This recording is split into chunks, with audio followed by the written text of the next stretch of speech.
What's up, squad? We back at them again, man, when they thought it was finna end. Thank y'all for riding with me. Where you know you forever locked in with your boy Stories with V. At this time, family, you already know what I need y'all to do for me. Like, share, comment, smash that subscribe button. Why? We're on the road to 100K. If you're new to the channel, welcome. Thank you for being here, man. It's an honor and a pleasure. So sit back, relax on the bed, or you can get you a toilet seat shot.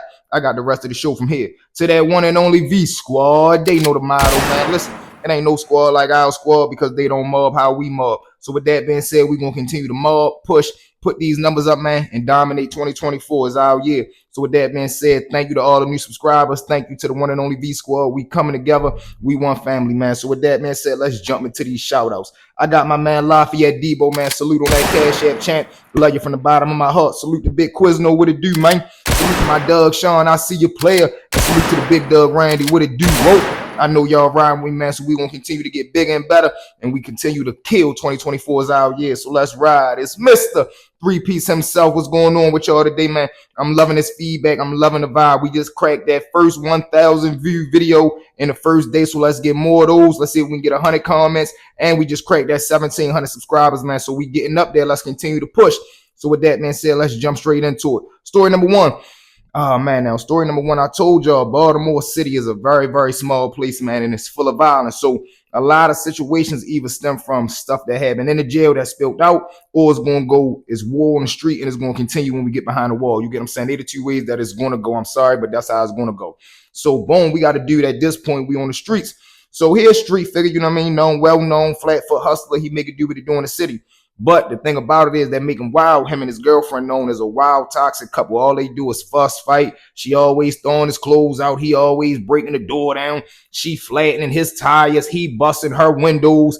A love story gone wrong, but you know how it go. And they always getting into it. So one night, all of us out there on the block, of course, as usual, they get the liquor up in them. They start fussing. Once they start fussing, they start fighting. Once they do that, dudes break it up. They get in the car, make up, kiss, lovey-dovey.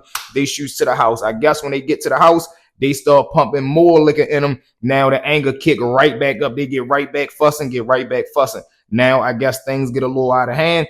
She called the police. When she called the police, they get there. They arrest Big Homie. Now they take him down to jail. During this time, domestics, man, Baltimore City police was not playing with it. They was getting dudes more time for domestics than you was for drugs in certain cases, just because they felt as though for so many years they was lax on it and they was giving dudes slaps on the wrist, that they felt as though dudes wasn't taking the punishment serious. So they just kept getting these charges and getting out. So they like, no, we gotta drop the hammer down on this. And they ended up dropping the hammer down. So boom, he gets down there. He going through the intake. He down there in the bullpen. He go see the commissioner. He gets a no bail. So now he got to go upstairs. So now, like I told y'all, when you coming through this process, you can go intake. You might be down there for 2 days. Then once you know you're not going home, you done got a no bail, you're going to go upstairs to 3 North or 4 North. You're going to be right there for about a week. Or it's 3 South and 4 South, whichever one comes first. I can't really remember. But you can go there. You can go behind the door, meaning you can be there for 23 hours a day in your cell. You're going to come out for an hour, maybe an hour and a half, get a phone call, shower, move around, do whatever you need to do. Once you're there for about a week, maybe a week and a half, they're going to send you upstairs to 4 South, 3 South, or 4 North, 3 North, whichever one come first. Boom. Then that's where you in a dorm. You from behind the wall. You know what I'm saying? You from behind the door. You moving around. You in the dorm setting. You get what I'm saying? So when he get up there, he fall on tear. He see his sister's brother. But he also got a couple little homeboys from the streets up there too. So when he get up there, of course, he go holler at the brother. The brother already by this time, he know why he locked up. Man, that's why I told y'all, bro, if you ever feel like you ready to get to that level with her, just leave, man, because I told you, you know how she is when she get the liquor in her. You know how you is when you get the liquor in you. It's just not good, man. And y'all ended up in a position like this now. You know you liable to get some time because they not playing with these type charges for real. He like, yeah, I know, man, but I ain't do nothing this time, blase, blah, bit. So when he do that, they dab each other up. He like, all right, man, I'm over here with my guys if you need me. Because the brother had his own set of friends. He wasn't really running with, like I told y'all, you ain't trying to be running around with your sister boyfriend. Like, you know what I mean? Unless y'all knew each other before that happened, I'm not really trying to get involved with that. So the boyfriend go hang with his friends. The brother go in the back of the dorm, hang with his homeboy. So now about 2 weeks go past, and now Chatty Patties is moving around The boyfriend, he getting madder and madder every day that he spend in there. And he calling uptown, and it's the crazy thing. The girl still putting money on the phone. Now she miss him. She's scared to be home by herself. She want her boyfriend home. She trying to tell the lawyer, like, can I write a letter to the judge? And I don't want to do this anymore. I don't want him to still be locked up. But it's too late. The damage already done. You can't just go in and be like, all right, let him out. I'm sorry. No, it don't work like that. That's why he trying to tell you, don't play these police games. You get what I'm saying? But it's already too late. Now he ready to go to court. When he go to court, oh wait, we back to Chatty Patties. I'm sorry.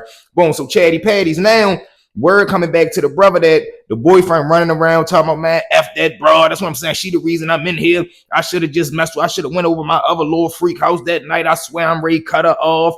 She don't do nothing anyway. She bullshit. She don't even work. She always up a nigga ass. It's always something. He basically talking bad about her. Then he goes to the ultimate level and saying, I really don't even think shorty mine. For real, you know, we ain't never get the blood test. When she ended up getting pregnant during that time, we was on and off.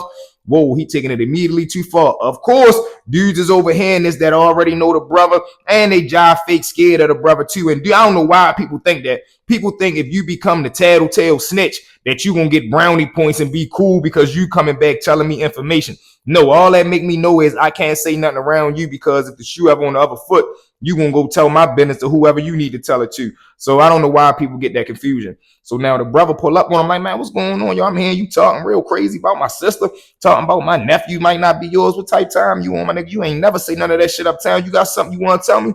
So now he like, man, what is you talking about? What you running around here listening to? You know, like I told you, people love to make episodes. So they make a big episode. Man, what you running around listening to people? And whoever told him running around minding my business, come holler at me right now. So don't nobody jump out there, of course. The brother like, yeah, all right, whatever, man. I'm just saying, you're watching about my sister. You know, I don't play about my sister. All right, I don't play about my girl neither. They go their separate ways. One sit down on his bunk, other go over there in his bunk for real. Now, they let that shit die. It wasn't really about nothing for real, just a little fuss. About another week go by, he got caught. Now, the boyfriend, he go to court. He gets smashed. The girlfriend in there supporting him, and this was the whole craziest thing. You the reason I'm in here, but you appearing at every court date. You coming to every VI. You put money on the books. You never not answer the phone, but you put me in jail. Crazy dynamics, man. So boom, he go to court. He end up getting barbecued for real. When he get back, he hot, he mad, he flaming, and he on fire. So he don't even talk to nobody. He come in there, jump on the phone. He call his girl. When he get on the phone with his girl, of course, he cuss her out. That's what I'm telling you. That's why I told you don't fucking call him. Now look what you did. I know I'm sorry, but I'm gonna try to ain't no making it right, man. I'm gonna have to do this fucking time. Boom. So now he mad. He bangs the phone, hang up the phone. He go sit down. Who come pull up on him? It was just the wrong timing, man. The brother, he come pull up on him, man. What you all, man? I heard who do that well? It's my sister. Yeah, man. Listen, I don't even want to talk about it, bro. Look, I'm mad right now. I just caught my time. Let me get some space. Man, I don't know what you over here acting on. Whoa. Now you getting a little too disrespectful. You get what I'm saying? Mind you, his mind already ain't in the right space. He stands up, my nigga. I just told you, get the fuck out of my face. What you standing up for like you trying? Don't even let him get it out. Mop.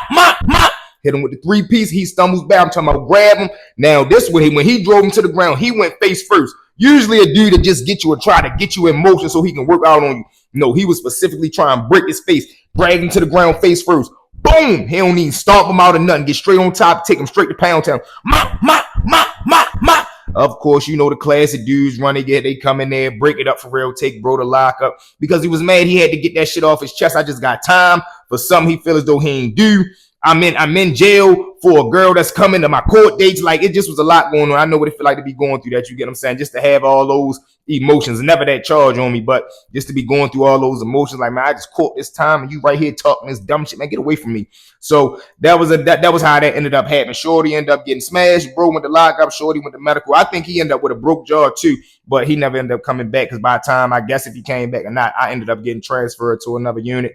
But crazy situation, man. So with that being said, let's jump into story number 2. Now, story number 2, we're going to bounce to the streets. Now, during this time, man, the streets was at an ultimate war because this was during the time that dudes was spinning candle lights and spinning funerals. Now, what do I mean when I say spinning? If you was at war and you got your man, but you couldn't get the target, you might spend the candlelight day or you might spend their funeral, unacceptable to the utmost, but this is what was going on in the streets. That's why I encourage to tell everybody don't get involved in the streets, man, because this the way that these are the rules that the streets play by. You get what I'm saying? So boom, Lord Shorty that ended up passing away. He loved to ride dirt bikes. You get what I'm saying? So in our city, we're real big dirt bike culture. So the 12 o'clock boys raise it up, salute to the good men in the city. They come out, they give him a little dirt bike show. You get what I'm saying? So his family wanted to have their own little joint. They had a funeral and they go back to the block that he was from, where they lived on. They having a little party, a little get together on the block, like a second candle, like for real, a little something after the funeral, after the after pass, for real. You just go on the block, they down there cooling, smoking, drinking, talking, crying, mourning. So now his close set of friends that ride dirt bikes, they on the block and they giving them a little personal show. So boom, little dudes riding up and down the block, Willie and doing they want to. So now one of the friends, he like, man, I'm ready to cut up. Get me on camera. And it's the irony of that, man. He comes up the block, bop, bop, bop, bop, bop, bop, bop. He cutting up one hand and spanking the bike and all that. He turn around at the top of the street. Now when he turn around, he ready to come back down. He picked the bike up. Bop, bop, bop, bop, bop. He 12 o'clock and he scraped the fender. Skirt. Boom. Now when he get to the bottom of the block and scrape the fender, he bring the bike back up. Boom. He spin the bike like a little NASCAR spinner. Skirt. He right there. A car pulls in front of him. Now, when the car pull in front of him, everybody at the top of the block and that's on the street looking like, who the fuck is that white? They must be talking. He know him. All you see is the side window roll down. All you see is a hand come out, get the hand it out. Boom, boom, boom, boom, boom. Boom. Shorty get hit. You just hear him. You hear the bike fall. Boom. You hear the car skirt off. Skirt. They skirts off, take off down the block. Now, everybody for a split second is in a stage of disbelief. Like, what the? I know we ain't see what we just see. Now the dudes that's on the that's still up there on the bikes that's at the top of the block, they takes off, but it's not a reaction or the thought of to chase the car because the car already gone. We got to try to get bro some help. You get what I'm saying? So they rise the bikes down there. Everybody running down the street, get them up, calling 911. People panicking, screaming, crying. Now you got to think this is already a sad day because we just left attending a funeral earlier this day. We on a block doing this night just to have fun and get our thoughts off of a bad day that we having, and this happened. You get what I'm saying? Now, what it was the backstory. That was Shorty, the original funeral that we there for. That was his right-hand man.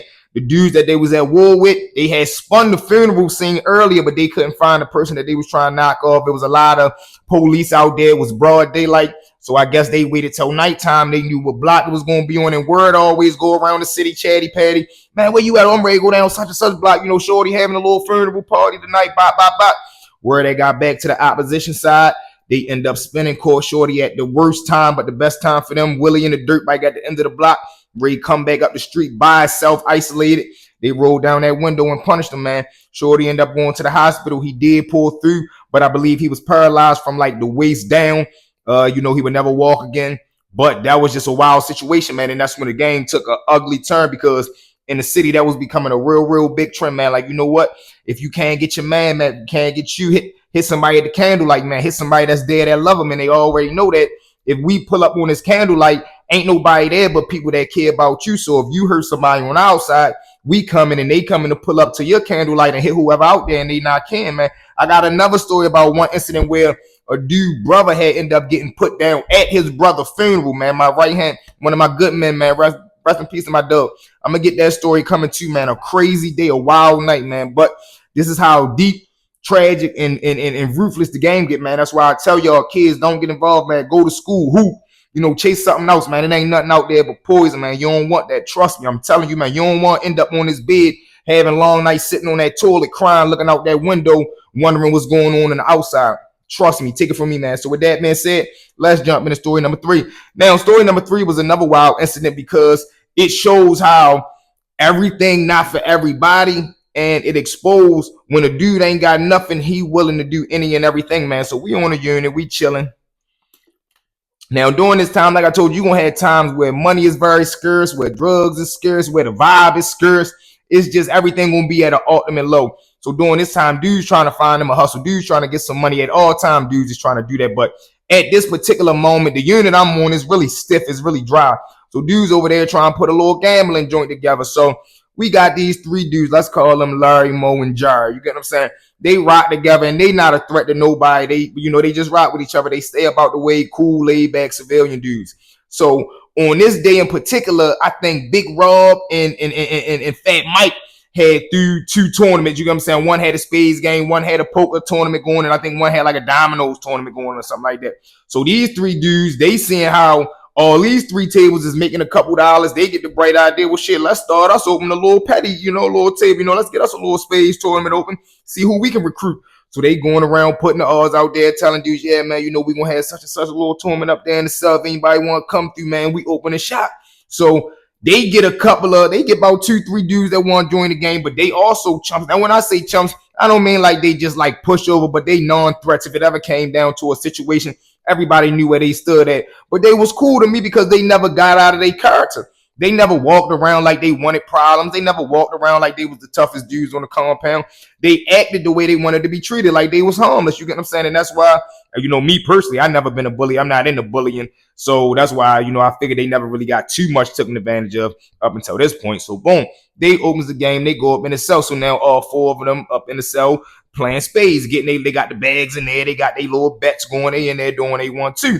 Now, I told y'all, it's always going to be a set of eyes on you no matter where you are. If it ain't the law enforcement, it's somebody that's trying to take advantage of you in whatever way it is, whether they can steal from you, take advantage of you, slick talk you, finesse you, whatever they can do to you, they coming with the angle and they looking for that angle to get you at. So, boom, we got these 2 little wolves on the block. They sitting right there watching the whole thing go down. Now, granted, they didn't watch Fat Mike and them open their games, and they ain't even blink. They ain't even look to, all right, we ready to make a move on them, because they was point pickers, and most wolves are, you know what I'm saying? You got a handful of wolves that's thoroughbreds, that's just how they was raised.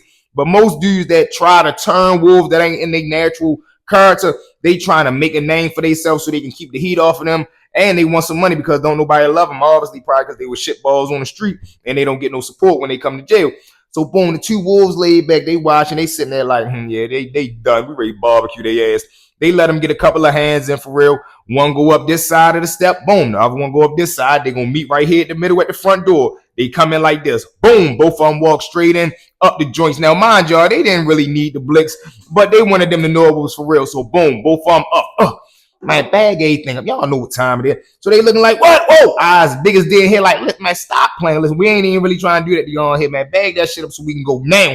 So they get to looking like, they bags the shit up for real. The dudes walk out with the bag. I'm talking about calm, cool, but ultra dangerous because there's still 2 blicks involved, even though they wasn't on them. Stop playing. Usually, if they was a threat, they would have ran in the cell, yoked them up, really almost put it on them. Stop playing. Bag it up now. But they was looking at these 2 like, man, they just going to be scared as soon as they see 2 of us and 2 weapons. So they up, they bag, get the bags, throw the bag on their shoulder. They come right back out the cell, walk to their cell like nothing happened. Now these 4 fools, they at the door looking out the door like this, watching them walk back to the cell like they wondering where they going, what's ready to happen next. Is they going to turn around and say, psych, we just playing? Oh, no, them bags just took, y'all done. They come back out, sit down, niggas just laughing at them like, I don't even know why y'all did that. Y'all should have known that was going to happen. Fucking dumb, dumber, and the dumbest. That's what their nickname was during that time. And, they ended up having a hard time after that, of course, because now y'all just put the light on y'all. If y'all would have never did that, everybody knew y'all was harmless, but y'all ain't really have as much problems. But once y'all made that move and trying to open the game and be cool because y'all seen Fat Boy and them opening games and stuff, this is what it cost you. Everything is not for everybody because you always going to have somebody that don't got what they want and you got what they want, and they know you're not willing to fight for what they want and they coming to get it. And that's how those situations happen, man. So with that being said, y'all already know. Thank y'all for riding with me. Where you forever locked in with your boy Stories with V. At this time, again, for me, check your status, family. Make sure y'all like, share, comment, and smash that subscribe button, y'all. We're on the road to 100K. If you would like to support the channel through Cash App, boom, is listed right there. Let's see who next. Also, jump in the comments right now, man, and give me that 100 sign in the V Squad so we can see who the next shout out is for tomorrow, man. Thank y'all. I love y'all all 1,700. Everybody that just joined the family, man, thank y'all. Salute. Welcome to the V Squad, man. We're going to continue to go up, blow this algorithm up in 2024. Oh, man, we here to stay. It's V Squad or no squad, and now mob how we mob, man. Thank y'all. I love y'all. I'm going to let y'all out the cell, man. V Squad, let's go. We out.